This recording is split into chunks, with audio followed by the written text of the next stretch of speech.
That too to back it Xavier up. has collected a lot of data. Because people have been asking me a lot of questions. Is, what do you mean by that? What do you mean by that? So hopefully today we'll explain a little bit of that. Absolutely. So be sure to join us, like and share the show today. Tell your friends about it, and grab your little café con leche. Café con leche. I was waiting for you to say that. Maybe a little café cubano if you need a little something stronger, and sit down and join us. I tell you one thing: as winter approaches, instead of water, I think I'm definitely going to have to bring some a little warmer. Something a little warmer than water on the shed, that's for sure. Yep, let's go for it.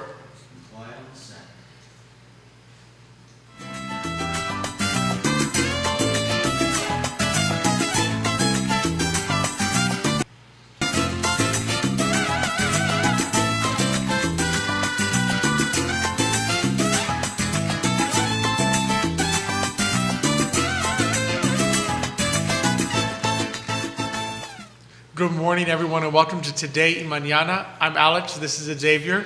We're really excited to have you joining us on the show today. As always, we're presented by Emergent Financial Services. We are powered by Cristel Nobel State Farm Agency, by Vitae Spirits, by GBS Financial Services, and by Seville Picnic. And of course, we are always partnering with Forward Adelante, the premier Latino networking group here in Charlottesville, Virginia. So it's a chilly morning, but I think a prelude to a beautiful day. Exactly. Yeah. It's been a great week, right? Chilly nights and nice, beautiful, warm days. Just the way I like them. Exactly. Just the way we like it. So we're going to be joined. We have a great show set up for you today. We're going to be joined by the artist Bob Aller in a little bit, just to talk about his beautiful work. His time in Cuba, his amazing techniques. No, yeah, the technique and the artwork is fabulous. It really is, and inspiring. Absolutely. So he's going to join us shortly. And of course, he captured that island that I love. That you love so much, the homeland of exactly the land of birth for Xavier exactly. Irby, to be sure. So before that, I know we've been talking a number of finance topics this week between us being on Real Talk on Tuesday, myself on Jerry's show, where all that knowledge bomb blew out the power in Charlottesville. Either they shut you down on purpose. Who knows? I don't know. Maybe you're going down the rabbit hole. Who knows? I just, pull the plug. Alex and Jerry, they just can't stop talking. So we have different topics I think we want to cover today. And some data that you have been. Well, exactly. And I just want to say, so on Real Talk this week, I think it was Neil Williamson had asked, maybe he had a comment or asked a question, and I don't think we had a chance to really cover that, but he mentioned. Speaking of Real Talk, just a quick jump in, a happy Veterans Day. Oh, yes. To all the veterans. Absolutely. Like the distinguished gentleman Keith Thank you for Smith saying that are out there. So a very happy Veterans Day to all our veterans today. Yeah, that's so important to really dedicate a day for them. To thank them for they their deserve service. it. Oh, absolutely. But you were talking about Neil Williamson. So Neil Williamson mentioned, so there was back in the 70s, right, there was this thing called Whip Inflation Now, right, which was started by, at that point, President Ford. And I think this was around 1974. And inflation was getting out of hand, and he said, we have to take care of inflation immediately. So he said, we came up with this term, Whip Inflation Now, right? So he came up with this big red button that had a WIN, win. Mm-hmm. The issue was that in basically saying that, he mentioned, he alluded to the fact that companies shouldn't be raising salaries at that point in time, right, because it would cause more problem, and that people shouldn't be hoarding. Well, it really had the opposite effect, right? Basically, people said, wait a minute, if they're worried about this, I need to go out and buy more things today before this gets out of hand. Mm-hmm. And literally, it got out of hand, right? Now, just one point between 1970s and today, and the topic I want to talk a little bit about is the inflation today, and I alluded to the fact on Tuesday that I believe that inflation today is quote-unquote manufactured, and I know you said to me, could you explain that? So I will explain. By manufactured, I don't mean manufacturing inflation, I just mean it's been created, and it's not an inflation that just happened. It's not an organic inflation. It's external. That's right. It's being created because of decisions that have been made, and I want to take a look at that and say, what does he mean? What does Xavier mean? So I'll point to that. But just going back to 1970, for example, back in 1970, right, the Fed balance sheet was literally guess. I mean, I'm going to throw this at you because I know you don't know really the answer. We didn't talk. But what would you say the Fed balance sheet? And just so you know, so today the Fed balance sheet is $8.5 trillion, meaning Fed balance sheet is that they've bought that many, and I'm talking about the amount of securities that they've bought. They've bought treasuries. So it's $8 trillion. $8.5 trillion today. trillion. What do you think it was back in 1974? 1974. I really put you on the spot here. I know. I'm sorry. I think, if I'm correct, it was less than $1 trillion in 2008. So I'm going to be, let's go with, Zero. it was zero? Zero. They hadn't even started then. Wow. Right? There's no data there. I mean, there were reserves, right? But they hadn't bought anything yet, right? So think about that, and think about the fact that the Fed, at least the U.S. Treasury debt at that point was about $6 trillion. I mean, it's how many Treasury securities were issued by the government. Today, it's, I think, close to almost $30 trillion in debt, right? So think about that in the sense of what the Fed did back then, which was begin to raise interest rates dramatically in order to slow down the economy, right? The impact on the U.S. economy was important, right? It lowered inflation rapidly meaning over 6 months to 1 year. And there was a lot other things going on, but just to pinpoint on this particular point here, right? So they raised rates, but it didn't impact really the Treasury debt in the sense that the amount of interest that they had to pay, yes, ballooned, but it was so small, it didn't impact what we as taxpayers had to suffer because of that, right? Now you go to 2021, right? And we got inflation. I mean, literally yesterday's inflation rate, CPI, was, I believe, 6.2% year over year, right? And I looked at the numbers. So without energy and food, the inflation was 4.6%. So that means that the 1.6% differential came from energy and food prices. That's 25% of that 6%, 6.5%, is energy and food, which is, and we talked about it, which is literally a tax on the people that can least afford, right, to pay for this, right? But let's put this in perspective. And I just used kind of the end of 2019 in order to kind of give a comparison. I think one of the issues, if you turn to a lot of financial magazines, you're now starting to see a lot of claims, this is normal, don't worry about this, this is great news that we have inflation, it's great news there's supply chain problems, it means there's so much demand that the economy is just booming so much that companies can't keep up. And I think you have some numbers that kind of belie that. Exactly. That I mean, claim. and I think that is what they want us to believe, that everything is just going so well Hunky-dory. that basically we have inflation. But let's start with oil. Oil demand back in December of 2019 was 20.889, and I'm just putting the numbers out there.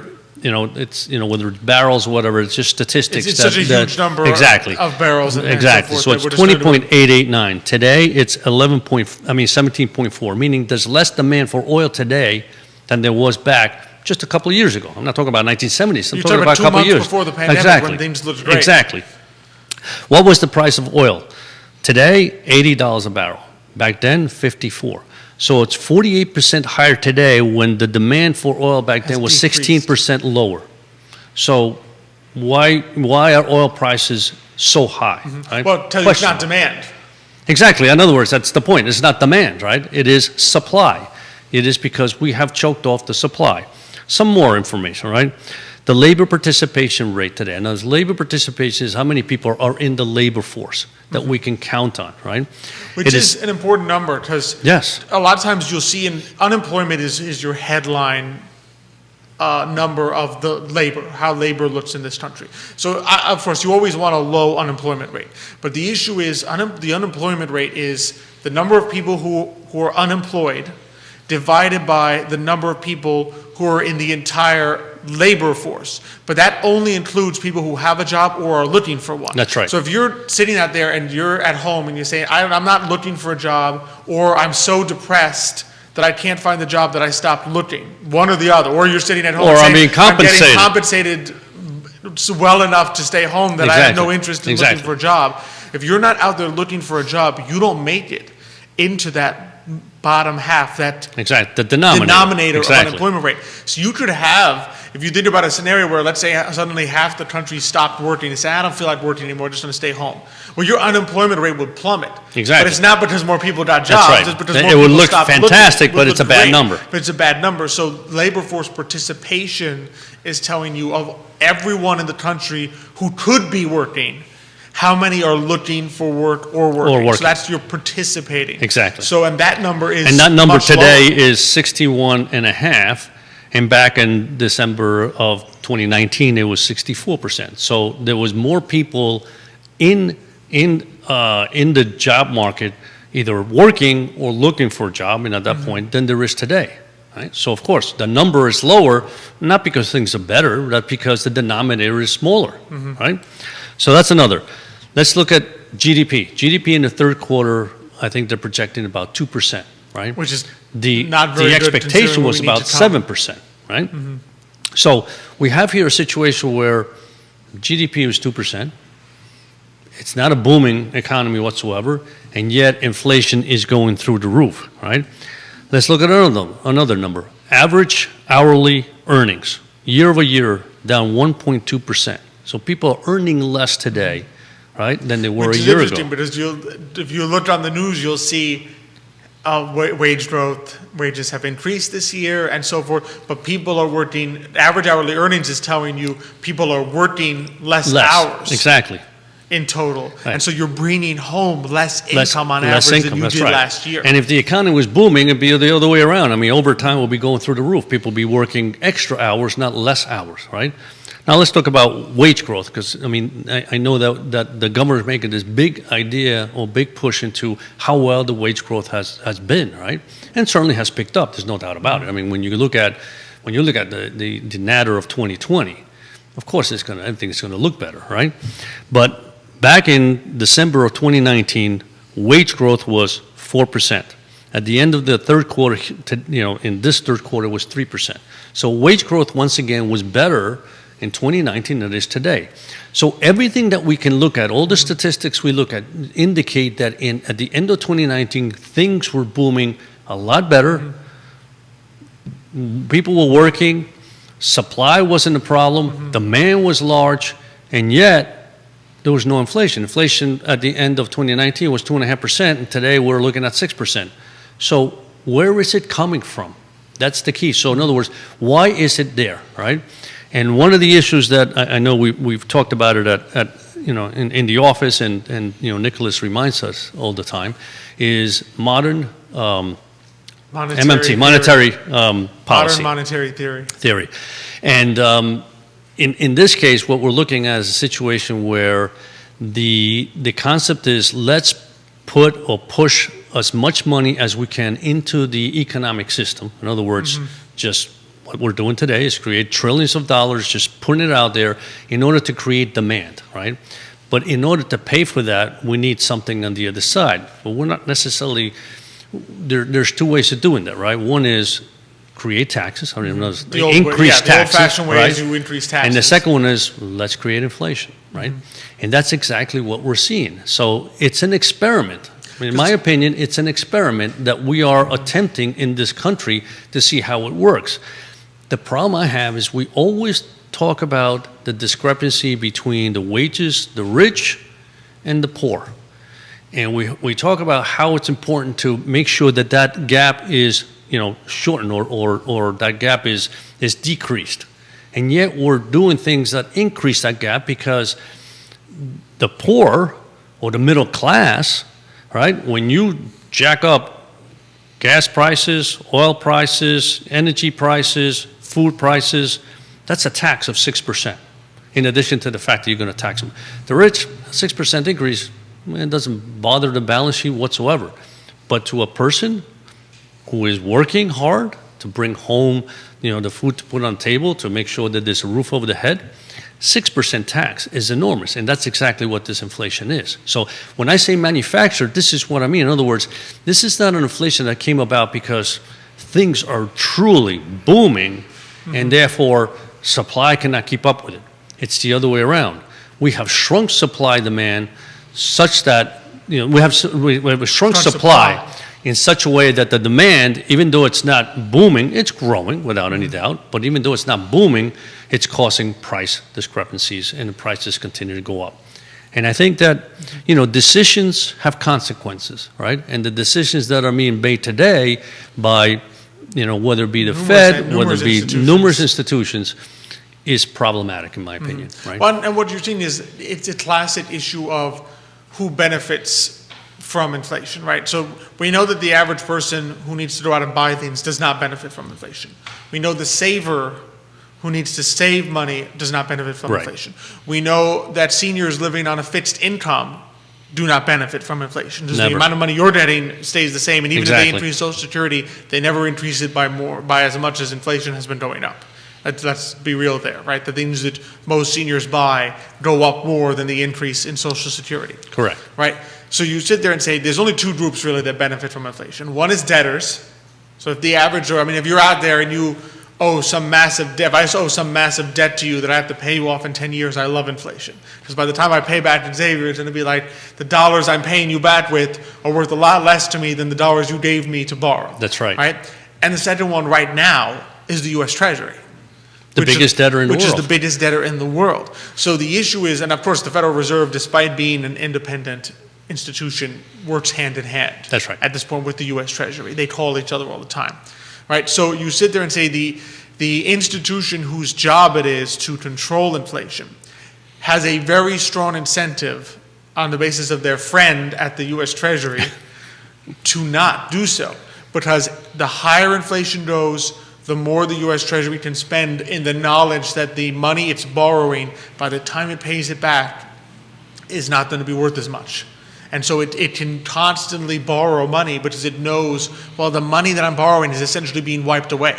6% right now. Think about it. If inflation runs at 6% of the U.S. Treasury's debt, essentially that's value-wise, that's wiped away. It's the same number of dollars, it looks like on paper, but value-wise, 6%. You decrease the value 6%, and if it stays for 6% another year, so that's 2 years in a row, you decrease 6% and another 6%, which is a compounding effect in this case for them, right? For them, it's a positive compounding instead of a negative compounding. So the issue that we're having is that the incentives for the people who have the levers of power to reduce inflation are not really there. This inflation is positive for those institutions that have the ability to do something about it. Exactly. But for the average person who doesn't have the ability to change inflation or to impact supply, it's a negative. So you have one of those imbalances where even though there are more people negatively impacted by inflation, the smaller group that is positively impacted by it has more access to controlling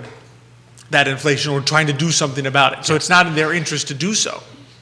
Exactly, and the challenging part here is that when you try something new, right, you don't know what the outcome's going to be. It's not like we're saying, well, we know exactly what's going to happen if we go and try this theory, right? It's never been tested, right, in such a way, in such a massive way that the U.S. is doing. It's been tested in other places which we know have failed, right? So why are we trying to do this? I mean, it's just it blows my mind why we're trying to do something that we know in smaller countries have failed, right? And we're trying to do something that we don't know what the outcome's going to be.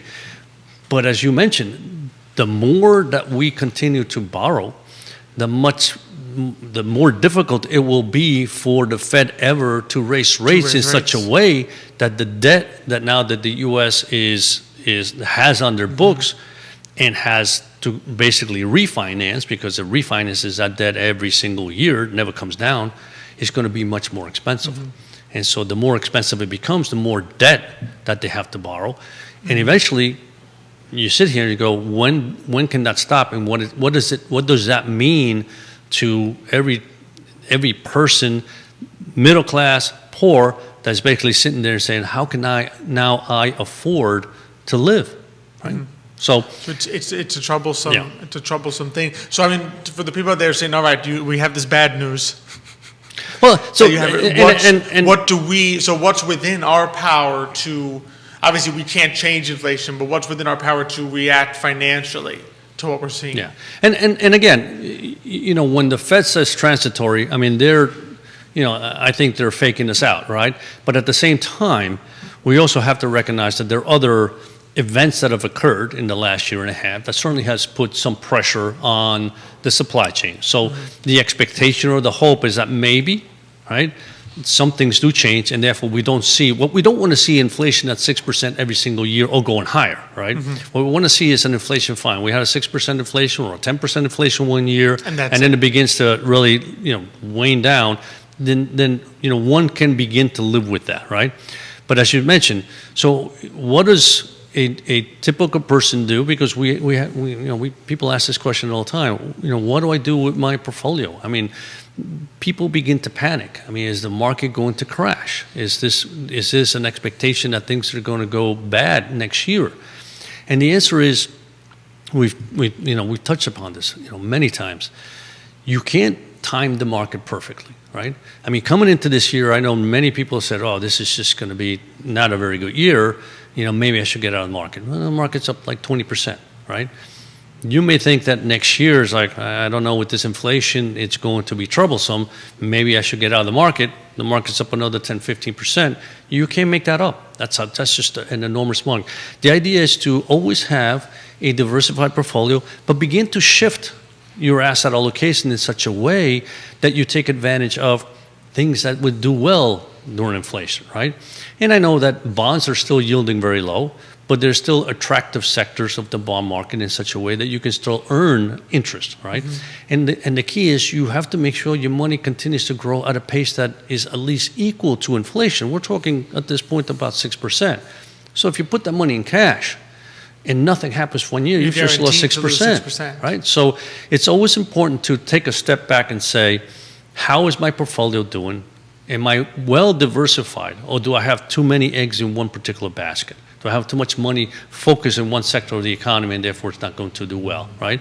So you're better off saying, I need to make sure that I'm not just buying one or two stocks because I think they're going to do well, right? It's fine to do that, but in a small portion of your portfolio. But the rest of the portfolio, the rest of your investments have to be diversified in such a way that if some things go bad, yes, you're going to be down maybe 10, 15, 20%, who knows? But the rest of your portfolio may be only down 2% or 3%. So it survives that, right? And I think that's the key. We talked about it also, I mean, on Real Talk. The idea is not to panic. And we had a conversation on the way here with Nicholas, and he said, it's easy to say don't panic, don't go out there and buy 2 or 3 of these things, but at the same time you go to a store and it's like, there's no toilet paper, what do I do, right? So it's like, maybe I'll buy 2 this time instead of 1 because just in case.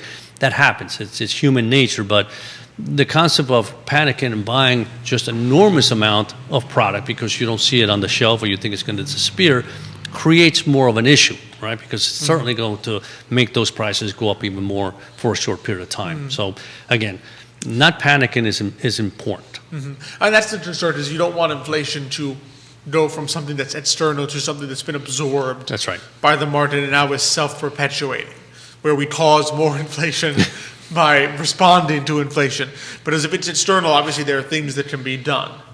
The moment it becomes internal, really the only known solutions to this is to try to pop the inflation bubble by raising rates, which we just talked about the Federal Reserve is not going to do. Right. They really have no incentive to do it.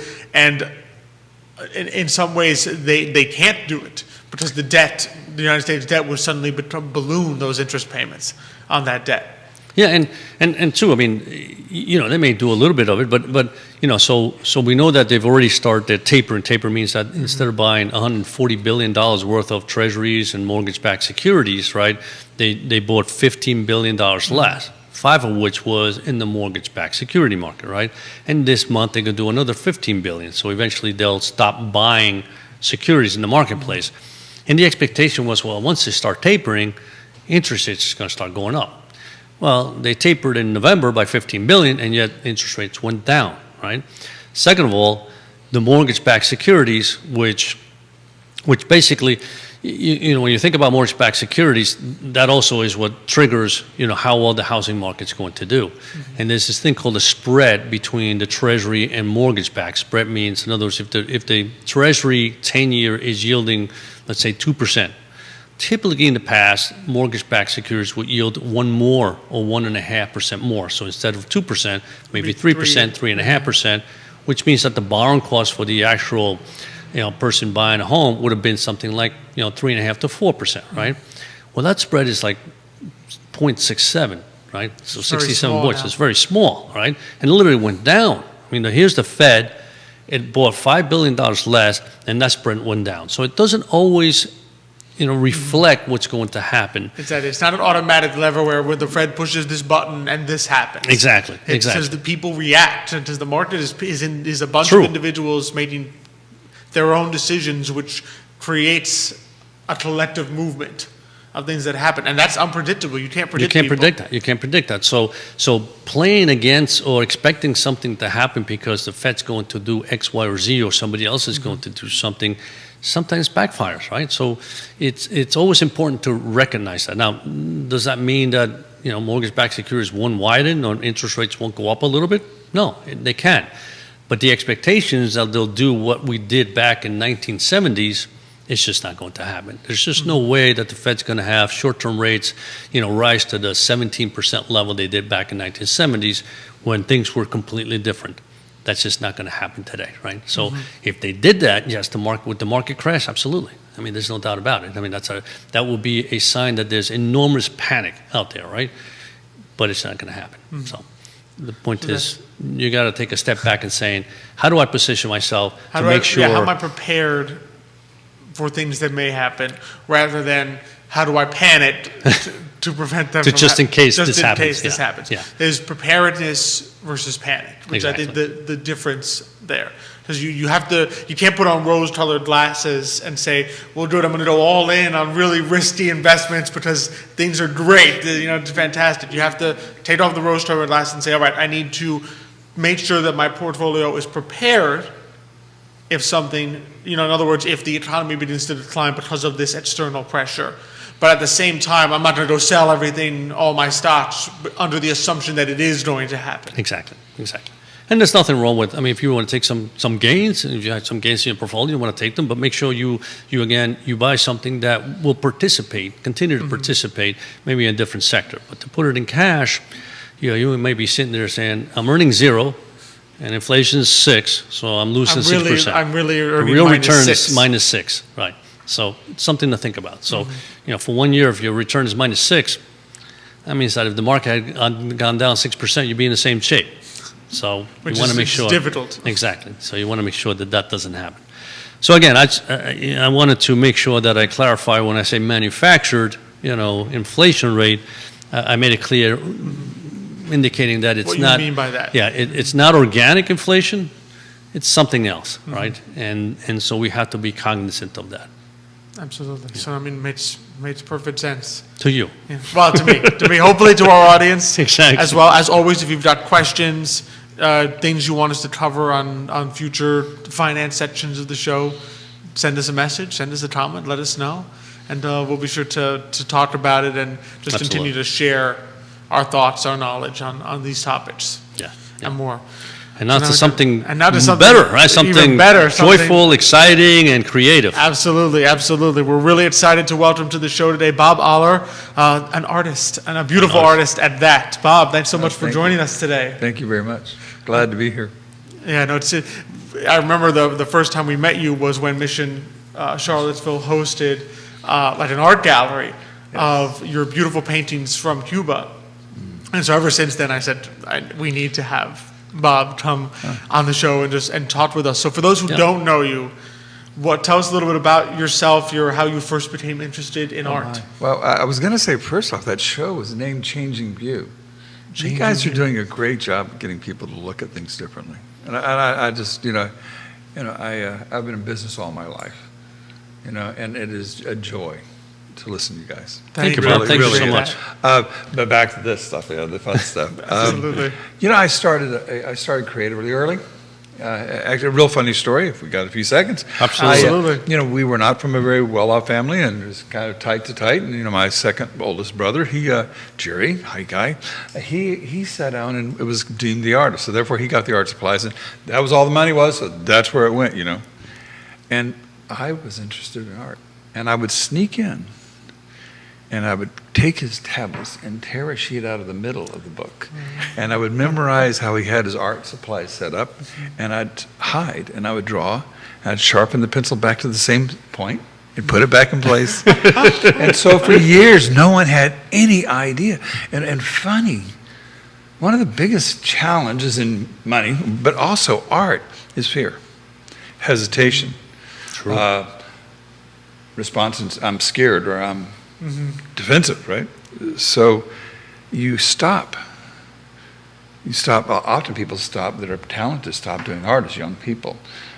I was sheltered in that. I ended up, because I had no money, how funny is this? But wow, wait, I was sitting down and just drawing and not experiencing that fear. It was really, I hope you don't mind me rambling. This is just kind of fun stuff. It's a conversation. So then, eventually my mom had filled out a class. Okay, do I need to be in? Okay. My mom had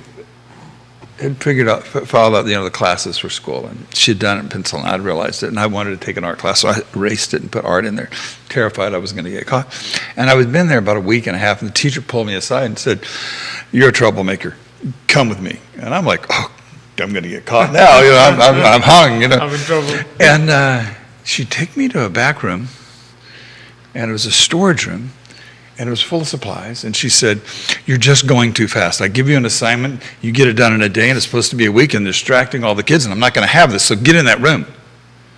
And Wow. she said, "Now there's a desk in there, and here's a key. That's my supplies. You can use any art supplies you want. If you want any information, just come ask me, but stay in there." I'm like, got it. Home again.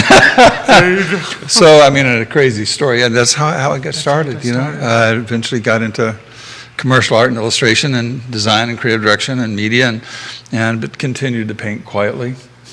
Wonder where that came from. So, and eventually said, "Wait a second, I need to be selling some of this stuff." So yeah.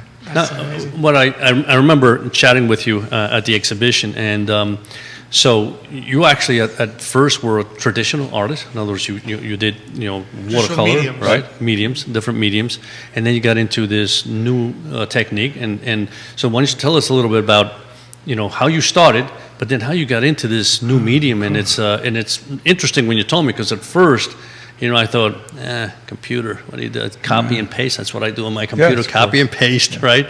But this is completely different. So I think the audience will love to hear that. I would wager the people in the world don't understand how the stock exchange system runs and moves money in the software and how complex it is with the software. It's that same thing. I started out in illustration. In the creative, I was painting in watercolors and acrylics. I was passionate about drawing and graphics. And so that's where in the fine arts world I started into. But we'll turn the page back. I was getting ready to open a show, and someone said, we're really fascinated because you always have this creative edge on your advertising commercial stuff. And I got this idea.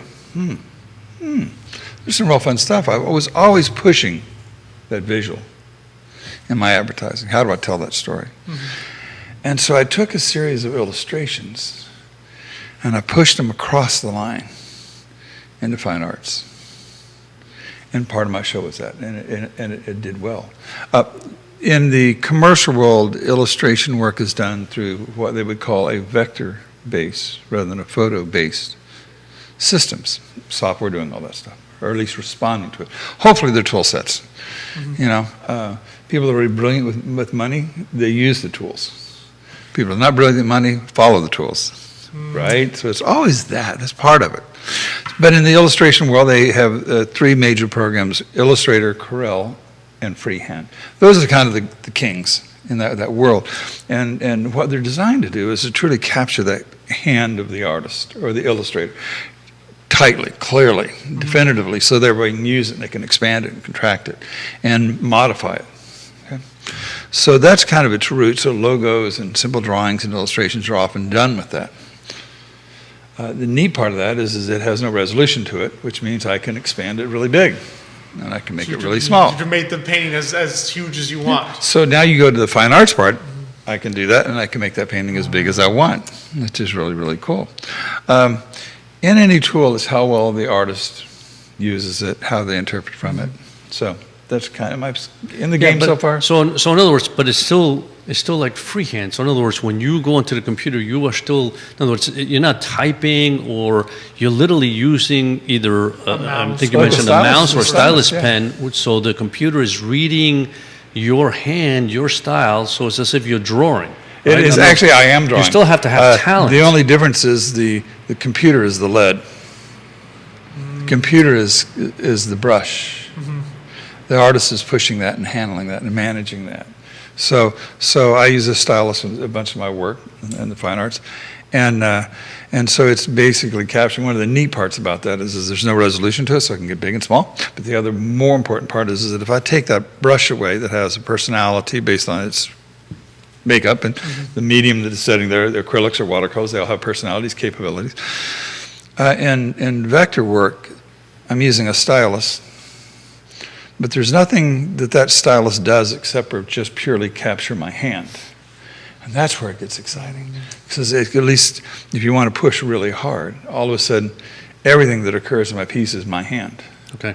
my choice, my development. And then as I work on that, there are programs that will give you a palette, and you paint from that palette. I don't. I really want to have that control. That's really kind of crazy. An illustrator or an artist that wants control instead of free, but there's an excitement there. As long as I let that creative thing move, it's really, really good. But it's actually vector-based mediums actually build an exact equation of my hand. Wow. So exactly what is occurring. So those aren't dots that are being interpreted. It's grabbing my hand.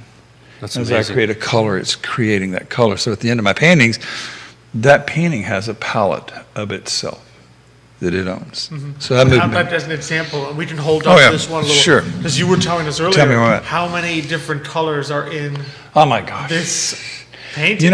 And when you start manipulating that, you can go into millions. In this painting, there's not quite. Is that, where are we at? Are we almost There you there? I'm going to disappear for a second here. This is Just for a maybe second. more That's important all than right. me anyway. That painting's great. Don't worry about it. It looks It's better than I do, I promise you. It really does. You have millions of colors, and it's pretty fascinating. It's just amazing. I Yeah. mean, you think of No, yeah. traditionally you can't have that many colors. Yes. I mean, there's only, from a physical medium in a physical world, there's only so many colors you can put Yeah. into a painting. But the idea that you could have thousands, millions of colors Yeah. that you can, I guess, slightly tweak and change. Turn. It's just amazing. And that's a process of color theory. I'm going to go off on this, so you Go- guys go for pull it, me go for it, back. go for But what we don't quite understand, non-artists, is how color is created and how it moves and where color is. I mean, the center of being an artist is really being able to see. Really looking past just noticing or recognizing, but really seeing what is discerning, visually discerning. What is the difference? What causes that? What does not cause it? And how we teach often is the wrong thing because we teach equations. To draw a face, this is how you draw it. The reality is the way to draw a face is to see the norm and then see what the difference is, because the differences makes you look like you and you look like you. The way a body sets is not like this. It's like this. You will sit down and sit slightly back like this. You're going to be like this. I notice it because that's what I do for a living. But as you go in and you start looking to color, you start saying, what's in that color? What light is in that color? Is it a warm light? Is it a cool light? Is there an earthy tone to that green? Or is there a fluorescent tone to that green? And then what colors create that?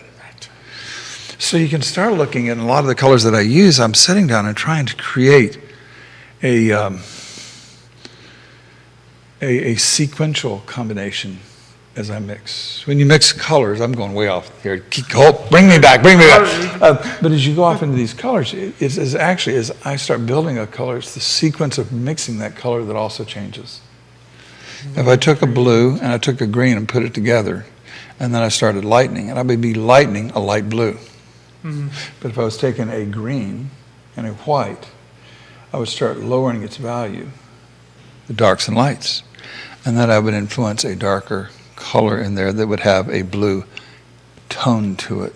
Wow. It's amazing. So I mean, when you think about it, right? I mean, this is a perfect time of the year, right? You look at a tree and it's got all different colors, and I guarantee you, if you take one leaf at a time, the colors of every one of those leaves are different. Slightly different. So it's a medium where you can actually capture more of real nature, the colors in nature, than in the old days. Because as Alex said, I mean, you have a palette and you can try to play with it. You mix it and it's not quite right. You mix it again, it's not quite right. Here, with a computer, I suspect that it's a little easier to manipulate that color. Amazingly enough, in this medium, it is completely, well, one, the theory is important. Okay. The understanding and knowledge is important. But these vector paintings are taking 10 to 15 times longer than a traditional medium. But each medium is different. A watercolors has its translucency and the vibrancy that comes from the white source to it. Acrylics have a strength and a boldness to them. Right. Right. You know, so each medium has a difference. This one has this clearness of its color and this edge that really gives you definition that is just wonderful. So you can really reach into telling a story. But every medium you work on the limitations and the powers, and they are usually the same things. So all of a sudden in this medium, like this, you're working at trying to allow the edge to be appropriate and to find ways to make that edge to disappear. Like you said, it's using the tool instead of allowing the tool to use you. Yes, and that should be the center. Yeah. It really, really is.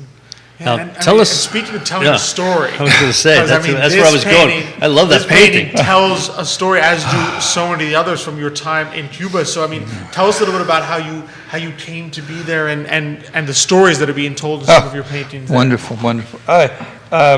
How I got to be there is a dear friend of mine that's been on this show many times, is David Ford. David's just a really great man, and he came to me, and our histories are very similar. We come from Florida, and at that point, we're both outdoorsmen, and so we have a close friendship. And David had gotten asked to go into Cuba.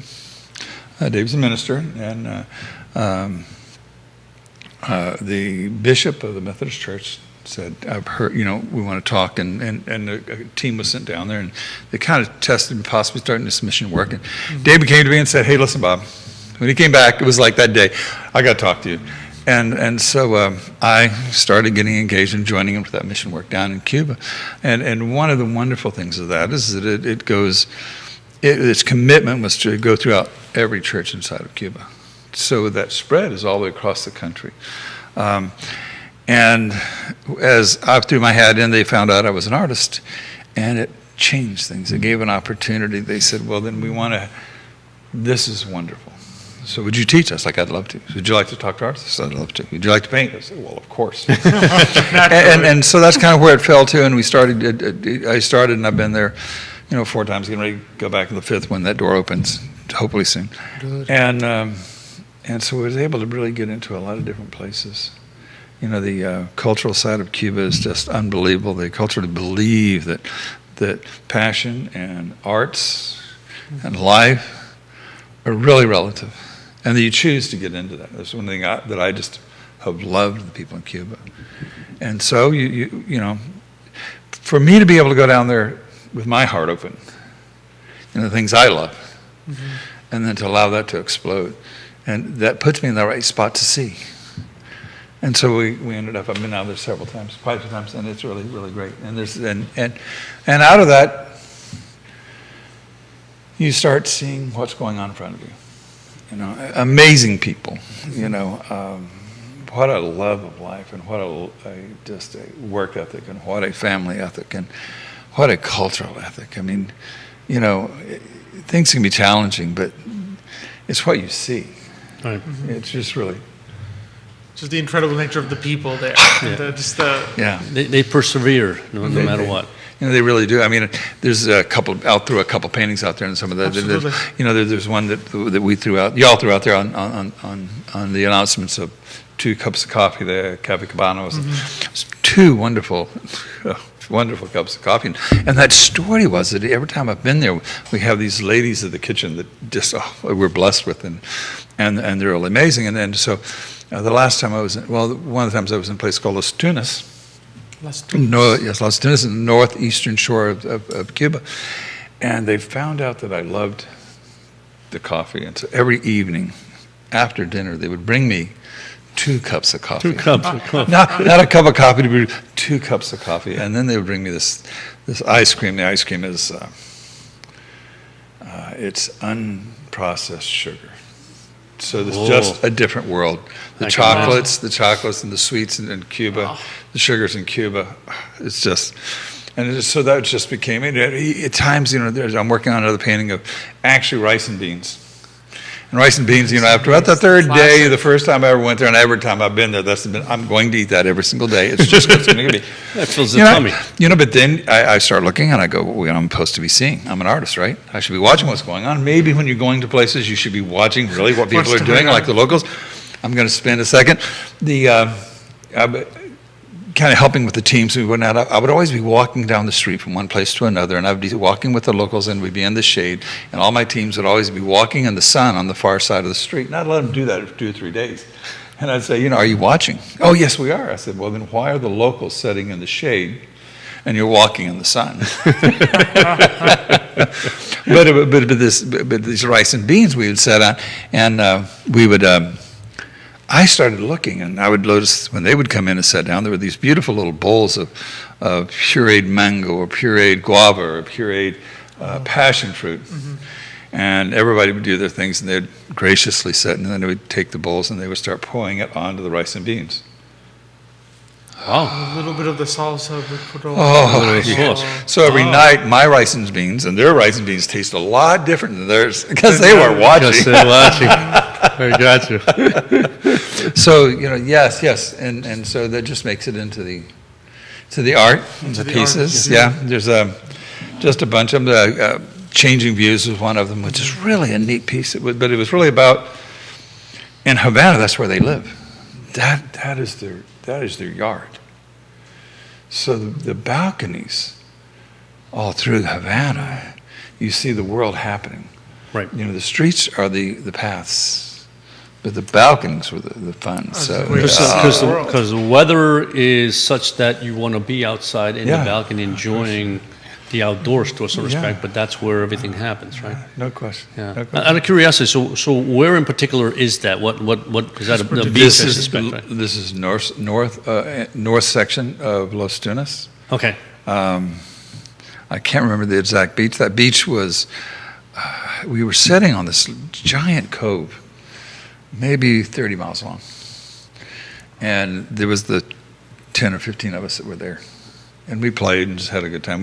They said you just need to take a break because our days when we're in Cuba are usually like 6 a.m. until midnight.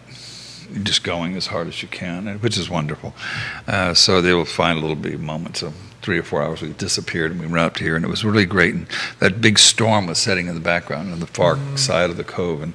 And so we played, and then we decided that we'd heard there was a tiny little place on the far edge of that sliver of land you could see. And they said there was some place you could grab something to eat there. And so we got in the vans, and the storm released as soon as we got into the van, and it ran over us. I mean, just came across that bay and just ran over us. Wow. And we ran around to the other side so we could look back at the same storm we had been looking at for 4 hours. Right. And there's this tiny little bitty restaurant. I'm sure like 5 people went there a day at most, but it was all seafood, and they were kind of scared that we showed up because it was like, oh no, we're not. And we just said, listen, make anything. Please just make anything. And they started bringing out just these layers of food the platters of the vegetables were beautiful. And then all of a sudden crab and shrimp and seafood, and lobsters, and it's Caribbean lobsters, and it all just started coming out, and it's the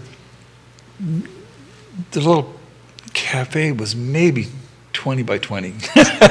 Unbelievable. And everybody's sitting outside. Those hidden gems, sometimes it's those places where it's so small that it's basically an extension of someone's house. It's like they're a personal kitchen, and you end up having probably one of the best meals. Oh you've yeah, ever you had. do. Exactly. You do. There's just no question, no question. And there's just some. I mean, there's so many stories. There's so many spiritual stories. There's so many, just wonderful. No, I remember you talked Oh, about I remember them. there's a painting there, which unfortunately it's not on one of the ones we have rotating, of the light streaming down Oh. of a baptism in the water, like it's Yes. in the ocean. Yes. Do you want to talk about It was that? just absolutely. Oh, That was a fan. That's one of my favorite ones. I think. That's in a place called Pinar del Rio, Pinar del Rio. western section of the country, reasonable high plateaus, the center of tobacco. That's the center of tobacco. And the bishop contacted us and said, I want your team to be the team that works with me. We're doing a baptism down in the Caribbean Sea, South Shore. And we said, sure, we'd love to. This is a very strong, driving bishop that is centered in the Holy Spirit, understands the presence. And he came down there and gave just a wonderful conversation about watching and seeing his hand, being in his presence, and how that moves. You know, again, I'm going to go back to what y'all were saying. It's about how we see. It's to choose how we see. Do we want to be fearful, or do we want to be prepared? You know, and there's a faith thing that happens. Right. So we get down there, and there's literally, you can't advertise things. And there's things that are happening that are good in Cuba.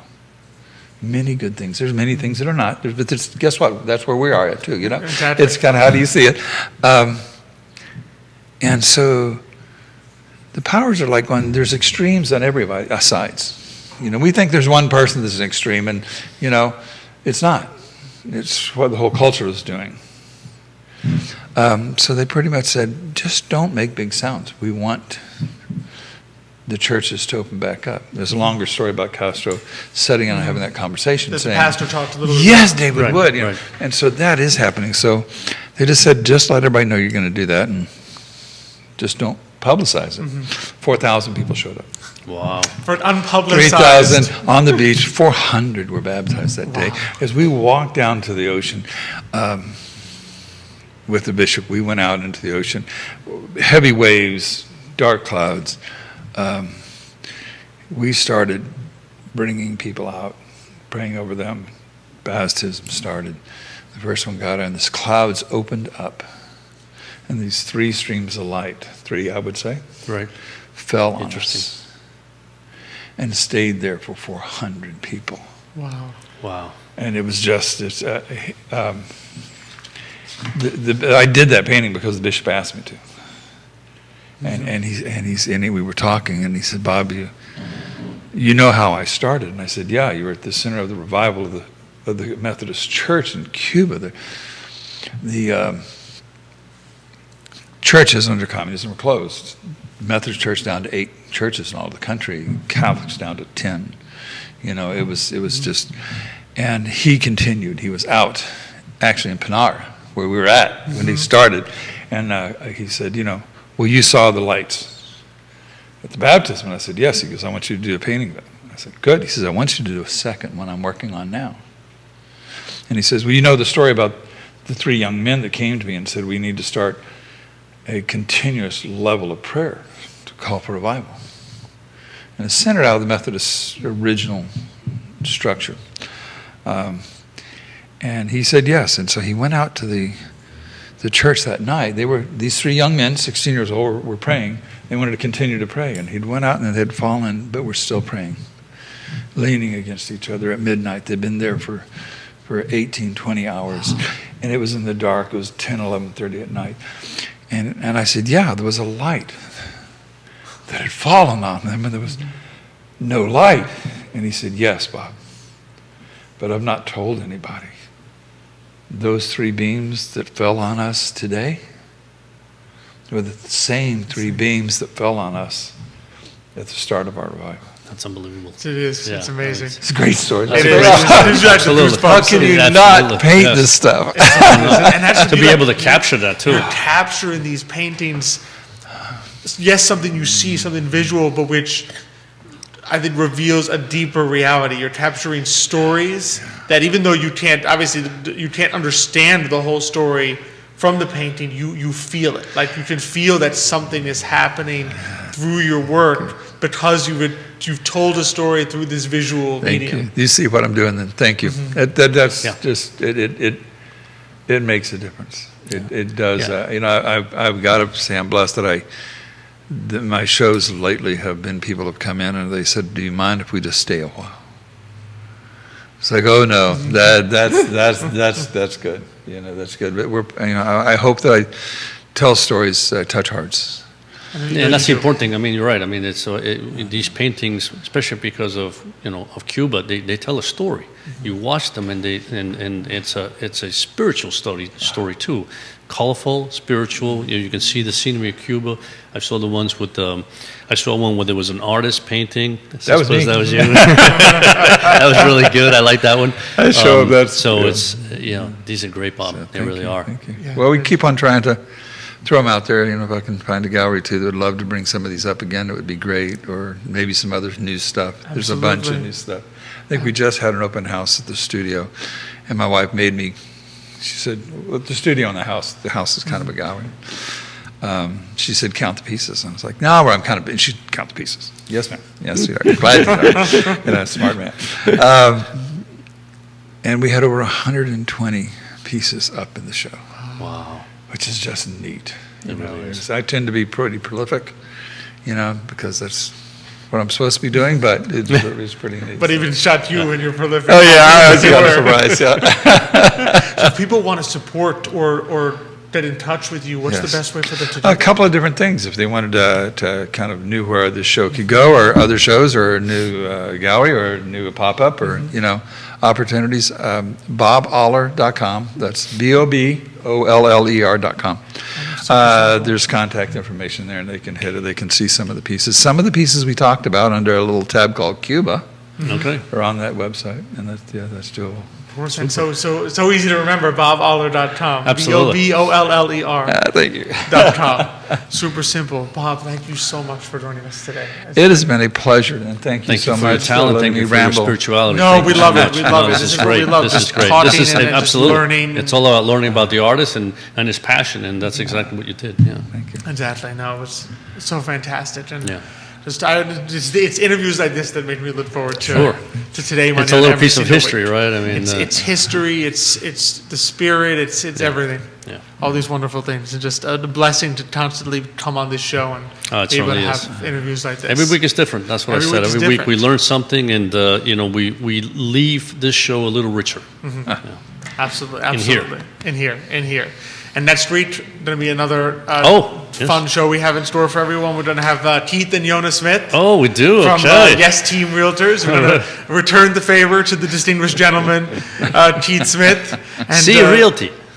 No, you say can't it? say C Realty. That's right. No, He'd get mad at me if I say it's C. the Yes Team. It's the Yes Team That's right. Realtors. We can't change it to Spanish. That's right. Yes means more than just yes. Exactly, I So know. so He made Keith- that well aware to me the On other Real day. Talk, absolutely. So Keith and Yona are going to join us, talk about their fantastic realty business, how they help people, how they're working to just increase Latino representation. That's right. Among realtors. So just it's going to be a fantastic time. It is. With them. And so just really appreciate that they'll be coming on. Really appreciate you, of course, and all your Thank great you so insights much. and the data, the I research appreciate you you put too. in to the opening segment. It really is fantastic. And of course, we appreciate our sponsors, Especially. Emergent Financial Services, Vitae Spirits, Cristel Noel State Farm Agency, GBS Financial Services, our good friend Johan Torres, and of course, Seville Pitnet. And especially at this time of year with all Sure, the beautiful and things exactly. going on. And so, of course, appreciate you, the audience, and being on this beautiful I Love Seville network set. Judah behind the camera. Just thank you so much for joining us this week. Be sure to like and share today's show. Any questions, any comments, you let us know. Tell some friends about it. Tell friends where they can find boboller.com and just learn more see those beautiful paintings. We've shared some of them on the show today, and I think Nick has shared in the feed. He has indeed shared the link, so you can even just click it. Just click the little picture that you see there. And so thank you, as always, so much for joining us. Really appreciate you, our audience. And we look forward to being with you again next week. But until next Thursday, we will see you. Hasta mañana.